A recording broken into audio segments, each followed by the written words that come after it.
36 ವರ್ಷ ಆದ್ರೂ ಕೂಡ ಕೇವಲ ನನಗೆ ಇನ್ನು 29 ವರ್ಷ ಅಷ್ಟೇ ಅಂತ ಹೇಳುವ ಮಂಜುನಾಥ್ ಅನ್ನೋರು ಏನಿದ್ದಾರೆ, ಮದುವೆಗಾಗಿ ಒಂದು ಕೇವಲ 3 ತಿಂಗಳಿಗೆ ಕಿರುಕುಳವನ್ನ ಕೊಡೋದಕ್ಕೆ ಪ್ರಾರಂಭಿಸ್ತಾರೆ. ಮನೆಯಲ್ಲಿ ಅತ್ತೆ ಮಾವ ಇದ್ದಾರೆ ಅನ್ನೋ ಕಿಂಚಿಂತೂ ಕೂಡ ಆ ಒಂದು ಮನಸ್ಸಿಲ್ದಿರ ಬೆತ್ತಲೆಯಾಗಿ ಕೂರುವಂತಹ ಮಂಜುನಾಥ್ ಏನವರು ಇದ್ದಾರೆ, ಬೆತ್ತಲೆಯಾಗಿ ಕಾಂಪೌಂಡ್ ಅಲ್ಲಿ ಇರ್ಬೋದು, ಓಡಾಡೋದು ಹಾಗೂ ಆ ಕಾಂಪೌಂಡ್ ಮೇಲೆ ನಿಂತ್ಕೊಂಡು ಹೋಗುವಂತಹ ಹುಡುಗಿಯರನ್ನ ಒಂಥರ ನೋಡಿಕೊಂಡು ಅವರೆಲ್ಲರೂ ಕೂಡ ನನ್ನ ಆಕರ್ಷಣೆ ಮಾಡಬೇಕು ಅಂತ ಈ ರೀತಿಯಾದಂತಹ ಒಂದಷ್ಟು ಕೆಲಸಗಳನ್ನ ಕೂಡ ಅವ್ರು ಮಾಡ್ತಾರೆ. ಆದ್ರೆ ಪತಿಯ ಒಂದು ವಿಚಿತ್ರ ಲೈಂಗಿಕ ವರ್ತನೆಗೆ ಬೇಸತ್ತಂತಹ ಪತ್ನಿಯವರು ಮೇಘನ್ ಅವರು ಇದೀಗ ನಮ್ಮ ಜೊತೆ ಇದ್ದಾರೆ.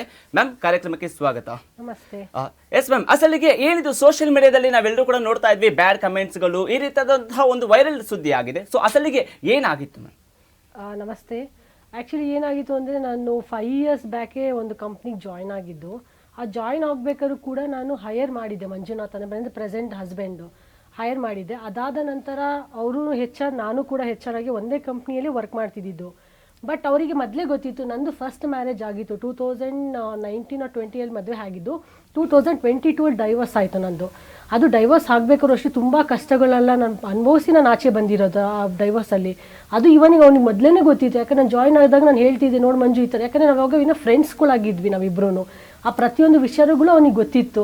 ಫಸ್ಟ್ ಮ್ಯಾರೇಜ್ ಆಗಿ ಡೈವರ್ಸ್ ಆಗಿದೆ. ಸೆಕೆಂಡ್ ಮ್ಯಾರೇಜ್ ಯಾವಾಗ ಆಯಿತು ಅಂದರೆ 2022 ನಾನು ಡೈವರ್ಸ್ ಆಗಿ 2024 ನವಂಬರ್ ನಾನು ಸೆಕೆಂಡ್ ಮ್ಯಾರೇಜ್ ಆಗಿದ್ದು. ಅದು ಕೂಡ ಮ್ಯಾಟ್ರಿಮೋನಿಯಲ್ಲೇ ನೋಡಿ ಪ್ರೊಫೈಲ್ ಇದು ಮಾಡಿದ್ದು. ಬಟ್ ಅಲ್ಲಿ ಏನು ಸಮಸ್ಯೆ ಆಯಿತು ಸೆಕೆಂಡ್ ಮ್ಯಾರೇಜಲ್ಲಿ ಅಂದರೆ, ಅವ್ರು ಹೇಳಿದ್ದು ನಾನು 34 ಏಜ್ ಹುಡುಗ, ನಾನೊಂದು ಒಂದು ಪ್ರೈವೇಟ್ ಕಂಪ್ನಿ ಇದೆ ನಂದೇ ಓನ್ ಅಂತ ಹೇಳಿದ್ರು. ಮತ್ತು ನನಗೆ ಮದುವೆ ಆಗಿರೋ ಅವ್ರು ಮದುವೆ ಆಗಿರೋದು ಹುಡುಗಿ ಹೆಂಡತಿ ಬಂದು ಸತ್ತೋಗಿದ್ದಾರೆ ಅಂತ ಹೇಳಿದರು. ಬಟ್ ಆದರೆ ಅಲ್ಲೂ ನನಗೆ ಮದುವೆ ಆದಮೇಲೆ ಹೇಳಿದ್ದು, ಹುಡುಗಿ ಹೆಂಡತಿ ಪ್ರೆಸೆಂಟ್ ಬದುಕಿದ್ದಾಳೆ, ಇವನೇ ಹುಡುಗಿಗೆ ಮನೆಯಿಂದ ಕಳಿಸ್ಬಿಟ್ಟಿದ್ದಾನೆ.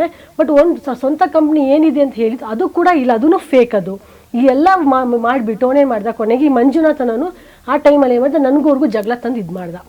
ನಾನು 5 ವರ್ಷದಿಂದ ಪ್ರೀತಿ ಮಾಡಿದ್ದೀನಿ ಮೇಗುನ, ನಾನು ಒಳ್ಳೆ ಮದುವೆ ಮಾಡ್ಕೊಳೋದು, ಅದು ಅವರಿಬ್ಬರು ಜಗಳದ ನನಗೆ ಗೊತ್ತಿಲ್ಲ ಈ ವಿಚಾರ ಈ ಥರ ಆಗಿದೆ ಅಂತ. ಬಟ್ ನಾನು ಡೈವರ್ಸ್ ಆದಾದ್ಮೇಲೆ ಹೇಳಿದ್ದು ಮಂಜು, ನಾನು ಅವನ ಹತ್ರ ಮಾತಾಡಿದ್ದೆ, ನಾಗರಾಜ್ ಅನ್ನೋ ಹುಡುಗನ ಜೊತೆ. ಓಕೆ, ನಾನು ಹೇಳಿದ್ದೆ ನಾನು ಇಷ್ಟಪಡ್ತಿದ್ದೆ ಅಂತ. ಬಟ್ ಅವ್ನು ತುಂಬ ಫೇಕ್ ಮೇಘ, ಅವ್ನು 42 ಇಯರ್ಸ್ ವಯಸ್ಸಾಗಿದ್ದವರು, ನಿನಗೆ ಸುಳ್ಳು ಹೇಳಿ ಮದುವೆ ಆಗಿದ್ದಾನೆ ಅವರು. ಅವ್ರ ಹತ್ರ ಯಾವುದೇ ಥರದ್ದು ಕಂಪ್ನಿ ಇಲ್ಲ, ಎಲ್ಲನೂ ಇಲ್ಲ. ನಾನು ಕೂಡ ರಿಸರ್ಚ್ ಮಾಡಿದೆ, ಬಟ್ ಅದೆಲ್ಲ ಸುಳ್ಳು ಅಂತಾನೆ. ಬಟ್ ಆದಮೇಲೆ ಗೊತ್ತಾದ್ಮೇಲೆ ಅದು ಹುಡುಗ ಅವರು ಒಪ್ಕೊಂಡಿಲ್ಲ. ಇಲ್ಲ ನಾನು ತುಂಬ ಇವನು ಒಳ್ಳೆಯವನು ಹಂಗೆ ಅಂತೆಲ್ಲ ಹೇಳಿಬಿಟ್ಟು ನಮ್ಮ ಮನೆಗೆ ನಮ್ಮ ಅಪ್ಪ ಅಮ್ಮ ಬರಬಾರ್ದು, ನೀನು ಕೆಲ್ಸಕ್ಕೆ ಹೋಗಬಾರ್ದು, ಸ್ವಂತ ಅಣ್ಣ ತಮ್ಮಂದಿರ ಹತ್ರ ಮಾತಾಡಬಾರ್ದು ಅಂತೆಲ್ಲ ತುಂಬ ದೊಡ್ಡ ಜಗಳ ಮಾಡ್ದ. ಯಾರು ಸೆಕೆಂಡ್ ಮ್ಯಾರೇಜ್ ಆಗಿ ನಾಗರಾಜ್ ಗೌಡ ಅನ್ನೋರು. ಅದಾದಮೇಲೆ ನಾವು ಓಕೆ ಫೈನ್, ಇವ್ರು ಹೇಳಿದ್ರು ನನಗೆ ಬೇಡವೇ ಬೇಡ, ನಾನು ಸೆಲ್ಫಾಗಿ ನಾನೇನೇ ಡೈವರ್ಸ್ ತೊಗೊಂಡ್ಬಿಡ್ತೀನಿ ಅಂತ ಮ್ಯೂಚುವಲ್ ಅಂಡರ್ಸ್ಟ್ಯಾಂಡಿಂಗಲ್ಲಿ ತೊಗೊಂಡ್ರು. ಅದು ನಾನು ಕೋರ್ಟ್ ಮೂಲಕನೇ ನಾನು ಪ್ರಾಪರಾಗಿ ನನ್ನ ಡಾಕ್ಯುಮೆಂಟ್ಸಿಂದನೇ ಬಂದಿರೋದು ಆಚೆನ ಸೆಕೆಂಡ್ ಮ್ಯಾರೇಜು. ಅದಾದಮೇಲೆ ಆ ಟೈಮ್ ಆದಮೇಲೆ ಮಂಜುನಾಥ್ ಬಂದು ನನಗೆ ತುಂಬ ಇಷ್ಟಪಡ್ತಾ ಇದ್ದೀನಿ ಮೇಘ, ನಾನು ಇನ್ನು ಎಲ್ಲ ಥರದ್ದು ಗೊತ್ತಿದೆ, ಫಸ್ಟ್ ಮ್ಯಾರೇಜ್ ಆಗಿದ್ದು ನಿನ್ನ ಪ್ರಾಬ್ಲಮ್ಸು, ಸೆಕೆಂಡ್ ಮ್ಯಾರೇಜ್ ಆಗಿದ್ದಾಗಲೂ ಕೂಡ ನನಗೆ ಗೊತ್ತಿದೆ. ನಾನು ಇನ್ನು ಮದುವೆ ಮಾಡ್ಕೊಂಡಾಗೇನಂದರೆ ಸಪೋರ್ಟಿವ್ ಆಗಿರ್ತೀನಿ. ನೀನು ಒಂದೇ ಕಂಪ್ನಿಯಲ್ಲಿ ವರ್ಕ್ ಮಾಡೋದು, ನಾನು ಮ್ಯಾನೇಜರ್ ಆಗಿರ್ತೀನಿ, ನೀನು ಕೋ ವರ್ಕರ್ ಆಗಿರ್ತೀನಿ, ನೆಮ್ಮದಿಗೆ ಬದುಕ್ಬೋದು ಅಂತ ಹೇಳಿದ್ದ. ಮದುವೆ ಆಗಬೇಕಾರೋದು ಅವ್ರ ಅಪ್ಪ ಅಮ್ಮಂಗೂ ಗೊತ್ತು, ಎಲ್ಲರಿಗೂ ಗೊತ್ತು. ಅದನ್ನು ನನ್ನ ಮದುವೆ ಆಗ್ತಾ ಇರೋದು ಸೆಕೆಂಡ್ ಮ್ಯಾರೇಜ್ ಹುಡುಗಿನೇ ಅಂತಲೂ ಗೊತ್ತಿತ್ತು ಅವ್ರಿಗೆ.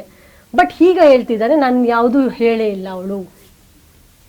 ಎಸ್ ಮ್ಯಾಮ್, ಇದು ಫಸ್ಟ್ ಆಫ್ ಆಲ್ ನಿಮಗೆ ಅವರು ಆ ಒಂದು ಲಾಯರ್ ಅಂತ ಹೇಳ್ಕೊಂಡಿದ್ರು ಅಂತ ಕೂಡ ಸುದ್ದಿ ಇದೆ. ಅದು ಏನು, ಅದು ನಿಜನ ಸುಳ್ಳ? ಏನು ಅಂದರೆ ಸ್ಟಾರ್ಟಿಂಗ್ ಹೇಳಿದ್ರು ನಾನು LLB ಮಾಡಿದ್ದೀನಿ, ಓದಿದ್ದೀನಿ ಅಂತೆಲ್ಲ. ಬಟ್ ನಾನು ಮೊನ್ನೆನೂ ಕೇಳಿದೆ ಅವ್ರ ಅಪ್ಪ ಅಮ್ಮಗೆ, ನಿಮ್ಮ ಮಗ ನನಗೆ ಈ ಥರ ಪ್ರಾಬ್ಲಮ್ಸ್ ಮಾಡಿದ್ದಾರೆ, ಬೀದಿಗೆ ತಂದು ನಿಲ್ಲಿಸಿದ್ದಾನೆ, ಎಲ್ಲ ವಿಚಾರಗಳು ಈ ಥರ ಎಲ್ಲ ಕೆಟ್ಟದಾಗೆಲ್ಲ ಹೇಳಿ, ಅವನೇ ಲಾಯರ್ ಮಾಡಿಲ್ಲ, ನಮಗೆ ಯಾಕೆ ಈ ಥರ ಎಲ್ಲ ಇದು ಮಾಡ್ತಿದ್ದೀರಾ ಅಂದಾಗ, ಹೌದು ಅವನು 3-4 ಸಬ್ಜೆಕ್ಟ್ ಬ್ಯಾಕ್ ಆಗಿದೆ, ಅವ್ನು ಪ್ರಾಪರಾಗಿ ಮಾಡಿಲ್ಲ, ಅದಕ್ಕೂ ಇದಕ್ಕೂ ಏನು ಸಂಬಂಧ. ಬಟ್ ಅದ್ರ ಫುಲ್ ಸುಳ್ಳು ಹೇಳಿದ, ನಾನು ಓದೂ ಇಲ್ಲ, ಏನೂ ಮಾಡಿಲ್ಲ. ಬಟ್ ಮನೆ ಮುಂದೆ ಬೋರ್ಡಲ್ಲಿ ನಾನು ಲಾಯರ್ ಅಂತ ಎಲ್ಲರ ಕಡೆ ಹೇಳ್ಕೊಂಬರ್ತಾರೆ. ಬಟ್ ಅವ್ನು ಲಾಯರೇ ಮಾಡಿಲ್ಲ, ಅದರಲ್ಲೂ ಸುಳ್ಳು.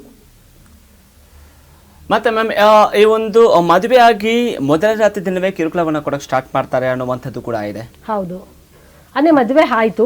ಮದುವೆ ಆದಾಗಲೂ ನಾನು ಸ್ಟಾರ್ಟಿಂಗ್ ಹೇಳಿದೆ, ಯಾಕೆಂದರೆ ನಾನು ಸೆಕೆಂಡ್ ಮ್ಯಾರೇಜ್ ಆಗಿ ಇನ್ನು ಡೈವರ್ಸ್ ಆಗಿನ ಜಸ್ಟ್ 2 months ಗ್ಯಾಪ್ ಅಷ್ಟೇ ಬಂದು ನಮ್ಮ ಮನೆ ಕೇಳ್ದ, ನಾನು ನಿನ್ನ ಮದುವೆ ಆಗಲೇಬೇಕು ಮೇಘ, ನನ್ನ ಅಪ್ಪ ಅಮ್ಮಂಗೆಲ್ಲ ಒಪ್ಸಕ್ಕೆ ಬಂದ. ನನ್ನ ಅಪ್ಪ ಅಮ್ಮ ಹೇಳಿದ್ರು, ನೋಡು ಮಂಜು, ಇದು ನಿಮಗೆ ಫಸ್ಟ್ ಮ್ಯಾರೇಜು, ದಯವಿಟ್ಟು ಪ್ರಾಬ್ಲಮ್ಸ್ ತೊಗೋಬೇಡ, ಯಾಕೆಂದರೆ ಕೆಟ್ಟ ಹೆಸರು ಬಂದೇ ಬರುತ್ತೆ. ಎಲ್ಲರೂ ಹೇಳ್ತಾರೆ, ನೋಡು ನಿನಗೆ ಅಷ್ಟೊಂದು ದೊಡ್ಡ ಸೌಕಾರ ಅಂತೀಯ ನೋಡ್ರೆ, ನೀನು ಏನಕ್ಕೆ ಹೋಗಿ ಸೆಕೆಂಡ್ ಮ್ಯಾರೇಜ್ ಆಗಿರೋ ಹುಡುಗಿನ ಮದುವೆ ಮಾಡ್ಕೊಂಡೆ ಅಂತ ಹೇಳ್ತಾರೆ.